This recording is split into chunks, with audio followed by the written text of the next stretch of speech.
Hey there gang, your guitar sage, and yes, today I'm still sporting my Fu Manchu, and today we're going to learn bar chords. In fact, we're going to learn so many bar chords that you're not going to know what to do with yourself. We're going to learn over 250 bar chords in this lesson. There may be a part 2.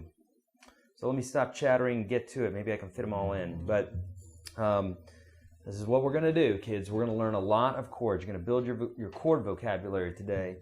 So if you know how to do bar chords, then this lesson probably is not for you. For those of you that need help in it, it's for you. Okay? So let's talk about some things first. First off, what is a bar chord? A bar chord is a chord that's not open. So things like C's and D's and G's and E minors and A minors are not bar chords. Typically a bar chord is when we take our finger and lay it against 2 strings or more, and you press down on that specific fret with 1 finger over several strings, 2 or more strings. Okay. So for instance, if I do this C chord and I do this, which is a C suspended chord, that counts as a bar chord because I'm barring something here. I'm laying it across two frets or 2 strings. Okay.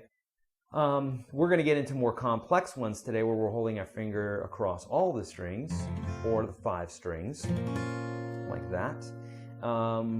Okay, so let's talk about a couple concepts before we jump into it here. A lot of people just want to jump into things right away, but it's really important that you have a good foundation, you understand why it is that we're doing what we're doing, and how we're doing what we're doing. A lot of times just jumping into it is really a big waste of time because you're just going to fumble, okay?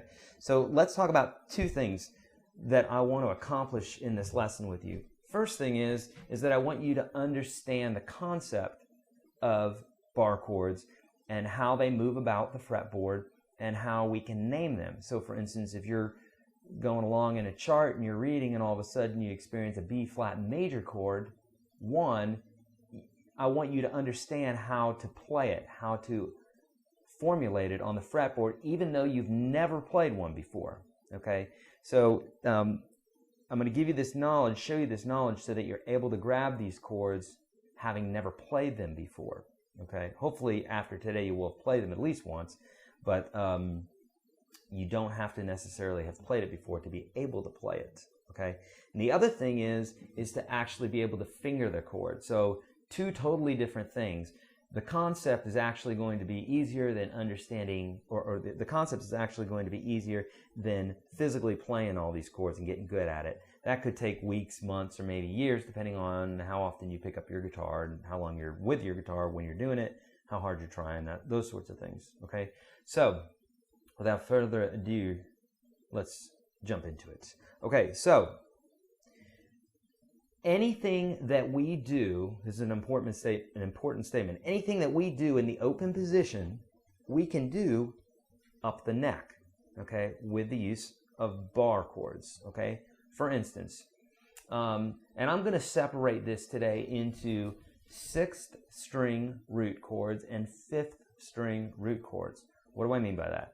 I mean, an E chord has an E as its root, and so that would be a 6th string, because that's a 6th string from the bottom, 1, 2, 3, 4, 5, 6. So that's a 6th string. So that would be a 6th string root chord. So is E7. So is E minor. So is E minor 7. Obviously all the E chords are. The other one would be a G chord. G major. That is a 6th string root, because there's the roots on the 6th string. 5th string root chords would be things like A minor 7, A7, A, C major. Okay, those are all 5th string root chords. And we may come up with some, we may even talk about some 4th string root chords as well. That'll get us well into the 300 chords category. So we may try to tackle that today. This will probably be a 2-part series. So, okay, let's start with the 6th string root chords. And what we're going to do is base these off of chords that you most likely already know. For instance, you know probably an E chord. If you don't, you know an E minor, E minor 7, E7, all those are based off of this. Okay, so the first thing I want you to do is get a chord that you know. Let's take E major, okay? E major. So instead of playing it like this, the way I want you to play it is, instead of using fingers 1, 2, and 3, I want you to use 2, 3, and 4. So formulate the chord like that. So of course, I'm moving quickly here for those of you that know this a little bit better. For those of you that don't, just rewind it. Okay, so that's how you're going to hold the chord. What we're doing is we're freeing up this first finger because we're going to need it. Okay, we're going to need it for barring. Okay, so here you go.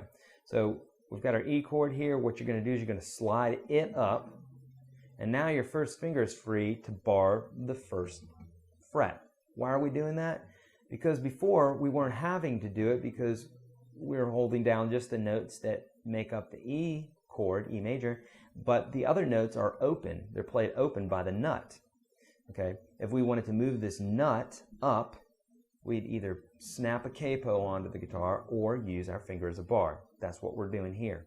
Here we don't have to do it because the nut's taking care of that. Okay, really important that you understand this concept and digest it because it will really help with doing this. Okay, so there you go. So now if we take our first finger and we scooch it up along with these guys, now we can, if I press hard against all 6 of these strings, then I get another major chord. In fact, I get an F major because that's my root right here. I get an F major, okay? Now, the concept goes like this. Wherever my root is, that's the letter name of the chord. So these are all major chords. I'm not changing any of this bit. So it's the same flavor all the way up, but the letter name changes. So here, F, F sharp, G, G sharp, A sharp, B, and so on. Under my theory playlist, I explain all the notes on the fretboard and how to learn them in like 5 minutes. So check that out. If you don't know that, then that would be beneficial to watch as well. So, like for instance, our F chord here, if we want to play an F sharp, this F turns into F sharp by scooching it up 1 fret. So everything moves up and we have F sharp.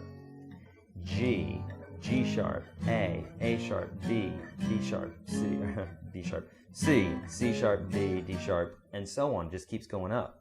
So for every bar chord that we learn here, today we're going to learn, we're going to learn 16, 20, about 22 bar chords. Multiply that times 12. I think that's 264, something like that. It's Brittany emailing me again. God, won't leave me alone. Spears, yes, Spears. Just kidding. So, yeah, where am I at? So here we go. We got, so the bar chord, right? 12 of them. Bam, times our major chord. Let's go back here. How about an E minor chord? So there's our E minor chord. Here are the steps for building these chords. Free up your first finger. Now, it is free for this chord, but we want to, instead of playing this chord with 2 and 3, we want to play it with 3 and 4. So that our first finger is way free to do what we need to do here. So here's our E minor. And we're going to take our first finger and do this bit. Sliding it as if the nut is moving up with every single movement that we do. Now, this gives me access to 12 chords. Okay, so 12 times our one flavor, E minor, gives us 12 more chords. That's 24. Get it? E minor 7 is this guy. All right. So again, let's free up this first finger. Let's do this. So now we're totally set to do this. And we got 12 more chords on up. Why 12? You know, you could keep going. Yeah, you could, but we're going to have a duplicate chord. So this chord here, E minor, is the same as this chord right here. You know, technically it's the same chord. It's up an octave, but it's still an E minor 7. Okay, so let's talk about all the forms that we could do this with. So pretty much everything open. E minor, or we said E major, E7, right? You know that chord, we just do this. So do it with 2 and 3 instead of 1 and 2, do it with 2 and 3. Frees up this first finger to give us a whole new set of chords, okay? So we did this with E major, did it with E7, E minor. I'm looking at the chords here on my screen if you're wondering what I'm looking at. E minor 7. Okay, we have E sus or E suspended. Looks like this. So here's E major. It resolves to an E major. So that's the form right there. And we're going to take our first finger and do that bit right there. Now let's talk about this for a minute. I'm, of course, playing these and it looks really easy, and if you're not used to this sort of thing, then it's a little deceiving, because you're going to go pick up your guitar and you're going to be like, I don't understand why it's not working. Probably not in that voice, but somewhere along the lines there, you're going to be kind of cheesed off because you're not getting the same bit that I'm doing. For some of you that are a little bit more advanced, you're probably getting it easier. Well, these chords take, like I say, the concept's a lot easier to get. You'll probably get the concept today, but you may take weeks or months to get these down, or maybe even years. So just keep at them. You're building strength, and you're building dexterity, and you're building technique. So all of that is important when you're learning how to do this, okay? So don't get frustrated. You will get better doing these, okay? All right. Let's keep going. We have a few more to do. An 11 chord, also known as a 4 chord, also known as a suspended, which what we just talked about, but specifically an 11 chord usually has the 7th in it. Sometimes it has the 9th in it. Some of you won't know what that means. That's fine. Don't worry about it. Just do the shape here. We did this just now. Lift the ring finger like that. Do it more like this. Or like that, actually. Do it with fingers 3 and 4. And now it frees up that first finger, and a whole new set of chords all the way up. Okay, that's our 11 chord. We've got to finish it up here because we're running out of time. Okay, here's a real interesting one, G major, right? We play it like this, or like this, or like this, or like this, or like this, or there's all different ways to play a G, but there's our G. The way that I'm going to show it to you, you kind of want to be prepared to play it like this. Okay, why? Because we're going to take this first finger and put it way over here. Now this is one of those chords that really is very difficult to play at first, but you don't have to play the whole thing, and I'll show you what I mean by that.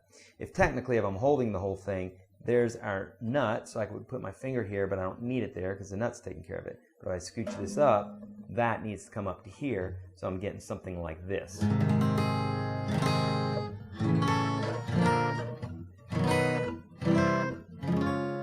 Creating that major chord form, G major chord form, out of each one of those.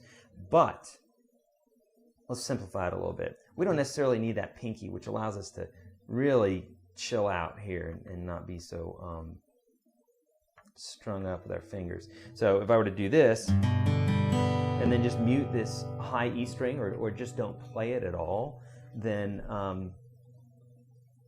we're going to get this kind of sound.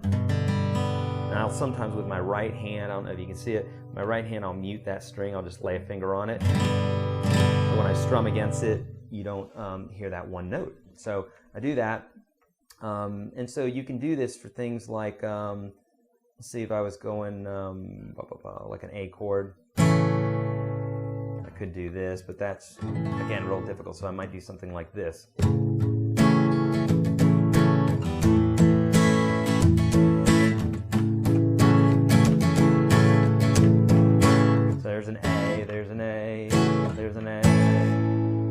So that one's pretty useful, and actually I use that a lot. So get used to that one. Even if you use portions of chords like that.